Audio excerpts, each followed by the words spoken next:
शिक्षण का काम उसी के लिए प्रमुख रूप से हम लोग नियुक्त हैं और उसी के लिए पूरे समय लगे हुए हैं।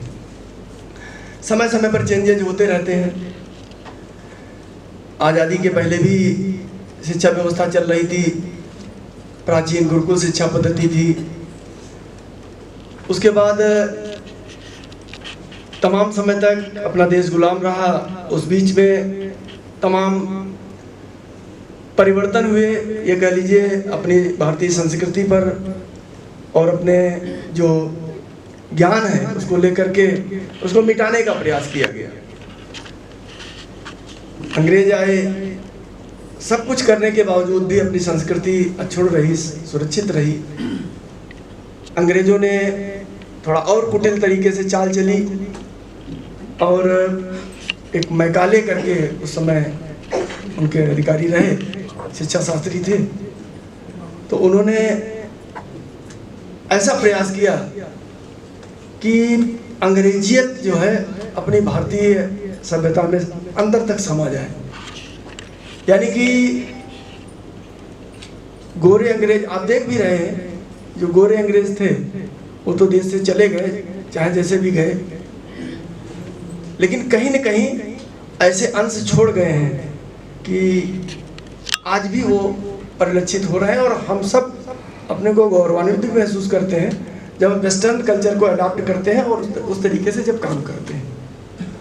तो कई बार अपने को सोचने की ज़रूरत होती है कि भगवान ने आपको बुद्धि दी है, तर्क शक्ति हमारे अंदर है, रॉन्ग राइट की समझ हमारे पास है, तो हम क्या करें कि जो भी काम करते हैं अंधा अनुकरण किसी चीज़ का ना करें, हमेशा सोच समझ करके निर्णय लें, ये सही या ये सही। और बुद्धिजीवी वर्ग के हम सब हैं, तो जब विचार करेंगे तो निश्चित तौर पर एक परिणाम सामने आएगा। आज़ादी के बाद में राष्ट्रीय शिक्षा नीति बनी तो कोठारी आयोग का गठन हुआ 64-65 में शिक्षा नीति आई। उस समय इंदिरा गांधी देश की प्रधानमंत्री रहीं। 68 के बाद फिर जो त्रिभाषा फार्मूला की बात करते हैं वो उस समय 68 की शिक्षा नीति में आ गया था। तमाम विरोध उस समय भी हुआ, आज भी हो रहा है। इसके बाद 86 में राजीव गांधी के समय में एक शिक्षा नीति और आई, वो भी लागू हुई, और जो 68 वाली थी वो भी लागू हुई, लेकिन धरातल तक जिस तरह से पहुंचना चाहिए ना वो पहुंची ना ये पहुंची। 92 में और देखा गया कि कुछ चेंजेस करने की आवश्यकता, तो सुधार किए गए। इसके बाद 92 के बाद में एक लंबा अंतराल हुआ, 2020 में फिर से एक नई शिक्षा नीति हमारे सबके बीच आई है। और ये जो शिक्षा नीति आई है इसमें हम सब का बड़ा योगदान है, हमारे विद्या भारती के संघ के अधिकारियों का पूरा इसमें पूरी भूमिका है, अच्छा सहयोग है, और बड़े तार्किक तरीके से, वैज्ञानिक तरीके से चीज़ों को ले करके, और जो एक प्रैक्टिकल वे में चीज़ें होती हैं उसको दिखा करके, क्योंकि जो ब्यूरोक्रेट्स से इतनी जल्दी हमारी बात मानने वाले नहीं थे।